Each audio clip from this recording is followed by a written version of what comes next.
Erro número 1. A gente deixava para contratar quando já estava precisando. Turma, olha só. Se hoje você está em rápido crescimento e você deixa para contratar quando você já está precisando, a analogia que eu faço é como se você deixasse para cavar o poço quando você já está com sede. Qual que é a chance de você conseguir cavar esse poço e de você conseguir saciar a sua sede? É zero. É zero, não vai dar certo. Sabe? E aí a gente não tinha tempo o suficiente para fazer um processo seletivo. A gente nem sabia fazer, tá? Já começa por aí. Mas a gente também não tinha tempo suficiente. Então, pega qualquer pessoa, punha para dentro da empresa e vamos tocar o barco. Vamos fazer as coisas acontecer. Só que não dava certo. Não dava certo. E a gente estava ficando maluco. Maluco. Por quê? Porque quando a gente traz uma pessoa que está desalinhada com a nossa cultura, com o nosso jeitão de ser, é ruim para essa pessoa, tá? Porque a pessoa que não está alinhada com a sua cultura, ela não vai se sentir bem dentro da empresa, ela não vai performar, e vai ser ruim para você também. Vai ser ruim para as duas partes, porque você não vai gostar das atitudes, do comportamento daquela pessoa, da forma com que aquela pessoa lida com o negócio, da forma com que aquela pessoa toma decisão. Então você também não vai gostar disso. Então vai ser ruim para as duas partes. E é o que estava acontecendo. E aí, turma, esses problemas que a gente foi tendo nos fez tomar uma segunda decisão, que na época a gente achou que fosse a decisão que fosse, sabe assim, a bala de prata, a decisão milagrosa, sabe aquela decisão que vai resolver todos os problemas? Foi contratar um RH terceirizado e colocar para dentro do jogo. E aí esse RH, ele ia lá, fazia todo o processo para nós, identificava as pessoas e mandava para a entrevista. Olha só, cara, tem essas pessoas aqui. E a gente, por achar que tinha um RH na jogada, mesmo que seja um RH externo, a gente falava assim, cara, tá vindo uns perfil bom aqui agora, hein? Agora o negócio vai dar bom. Tô sentindo.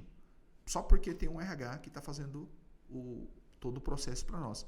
Só que assim, qual que é o foco do RH que está contratando externo? O foco do RH é colocar gente para dentro do jogo. Por quê? Porque ele ganha por demanda. Ele ganha por entrega. Qual que é o meu foco? Trazer gente boa, gente alinhada com o negócio.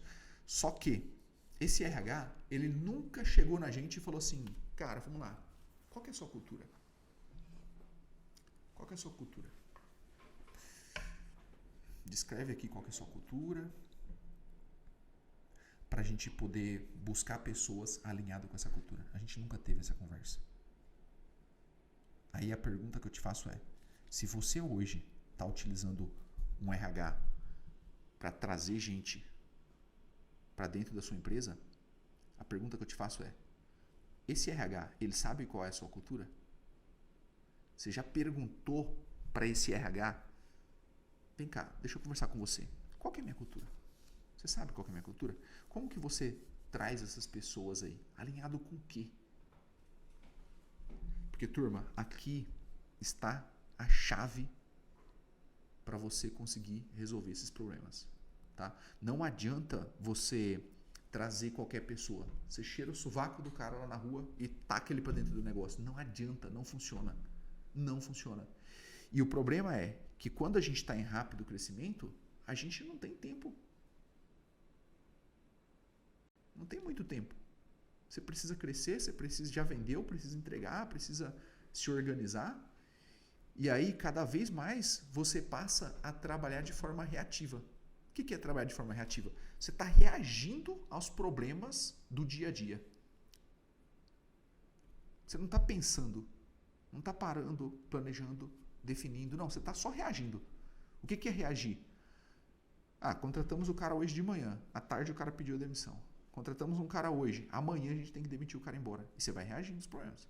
Vai reagindo. Vai reagindo. Você não para pensar. E era o que estava acontecendo com a gente. E aí, olha só, terceiro e último, como a gente não contratava baseado em valor, a gente não tinha uma cultura definida pra gente contratar baseado na nossa cultura. Aí o que estava acontecendo? O colaborador, ele entrava dentro da empresa, ele era vendido para ele uma vaga, né? Era vendido para ele uma empresa que funcionava de um jeito, só que quando ele entrava, ele percebia que não funcionava bem daquele jeito. Essa venda não era uma venda honesta, vamos dizer assim, e também não era por falta de caráter, falta de honestidade, nada disso, mas era por falta de clareza mesmo. Então o cara, ele entrava e ele, assim, quem estava teoricamente escolhendo o colaborador era eu. Era eu que olhava para as pessoas e falava, cara, esse cara vai ser bom ou não vai? Sendo que quando a gente tem uma cultura definida, quando eu contrato baseado na cultura, eu deixo claro para outra parte qual que é a cultura. Porque num processo de contratação, é lógico que eu estou contratando, eu estou escolhendo quem eu vou colocar para dentro da minha empresa, mas eu também tenho que dar a oportunidade da outra parte aceitar se ela quer trabalhar nessa empresa ou não. Se essa cultura está definida, eu vou falar para ela, olha, cara, nossa cultura aqui, o nosso jeitão de ser é esse daqui. E aí eu vou trazendo ali, trazendo os traços e tal. E aí essa pessoa, ela pode no final tomar a decisão. Cara, Luciano, velho, eu não tô afim de trabalhar nesse negócio não, nessa empresa não. Não tô afim não, sabe? Ou então ela pode falar assim, cara, uau, é essa que é a cultura de vocês? Que animal, cara, eu quero trabalhar aí, tô junto, vambora, vamos construir essa visão junto. A pessoa pode também falar isso. Tá entendendo? Então o terceiro problema aqui era que a gente não estava contratando baseado na cultura e a gente não estava fazendo uma venda honesta lá na ponta, né, com todas as informações, redondinha, não porque a gente não queria, mas porque a gente não sabia fazer isso. E turma, olha só, no final do dia, né, quem que a gente estava atraindo para o nosso processo? A gente estava atraindo, tinha um bom salário, né? O que a gente estava fazendo? Estava divulgando o salário, estava divulgando a vaga, né? Divulgava o salário e a vaga praticamente. Quem que a gente estava atraindo? Estava atraindo mercenários, pessoas que estavam ali por causa do salário. Pô, cara, faz sentido para mim por causa do salário. E olha só, toda essa parte, né, era uma parte que era um pouco delicada para nós, por não saber fazer. Só que o momento de virada de chave foi quando a gente entendeu que esse processo não estava funcionando. Que a gente estava sobrecarregando a equipe, que as pessoas estavam ficando desanimadas, a gente estava perdendo gente boa. Perdia gente boa, cara. Tinha gente que estava lá dentro lá e falava, cara, eu não aguento mais essa sobrecarga. Pra mim, não dá mais isso aqui. O cara demitia a empresa e ia embora. E às vezes ia embora até para ganhar menos. Porque a questão não era salário. A questão era a cultura do negócio mesmo. Né? Aquela cultura desorganizacional estava dominando o negócio e as pessoas não estavam mais aguentando.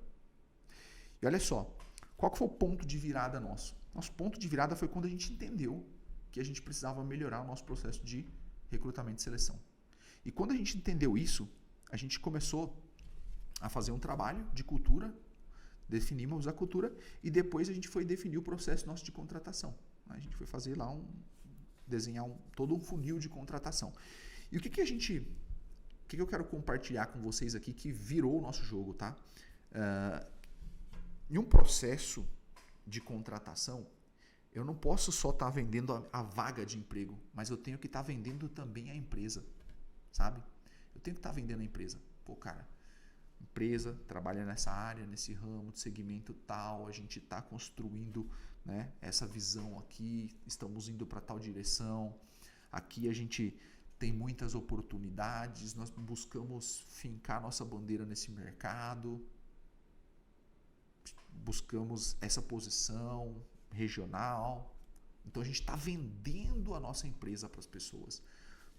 E aí depois a gente vai começar a vender os comportamentos da empresa. Cara, quem que a gente busca?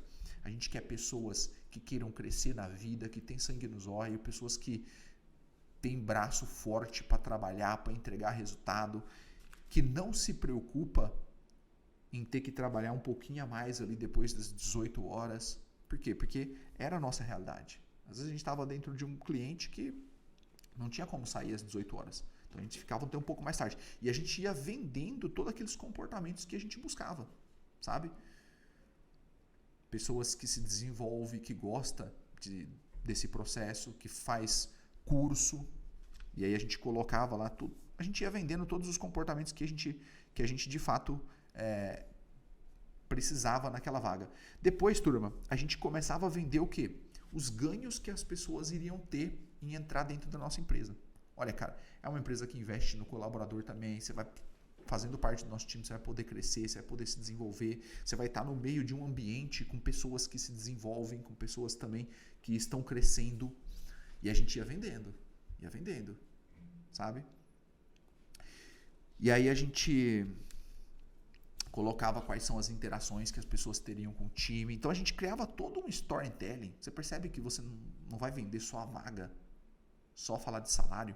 Então a gente cria todo um storytelling para a gente conseguir trazer a pessoa certa para o nosso lado. E aí depois a gente faz lá, no finalzinho lá, um convite para ela embarcar com a gente nesse processo, né? E isso daí estava ajudando demais. Por quê? O que a gente decidiu? O que a gente descobriu? A gente descobriu o seguinte, que eu não posso deixar para contratar só quando eu estou precisando. Eu tenho que estar, meu funil ele tem que estar funcionando o tempo todo. O tempo todo eu tenho que estar puxando gente, o tempo todo. Por quê? Sempre vai existir uma rotatividade. Sempre vai existir pessoas ou que você vai ter que desligar, ou pessoas querendo sair por algum motivo, sempre vai existir. É lógico que a gente tem como trabalhar vários elementos dentro da empresa para a gente diminuir a chance de isso virar uma rotatividade alta, por exemplo. Mas sempre vai existir pessoas que estão saindo ou pessoas que você vai ter que desligar. E a questão aqui é, será que você tem gente na base hoje? Se alguém quiser sair, você tem gente na base que você possa simplesmente puxar e chamar para uma entrevista e colocar para dentro da empresa? Essa que é a questão. Então, não dá para deixar para contratar só quando precisa. O processo tem que estar funcionando o tempo todo. Esse foi um dos grandes aprendizados que a gente teve.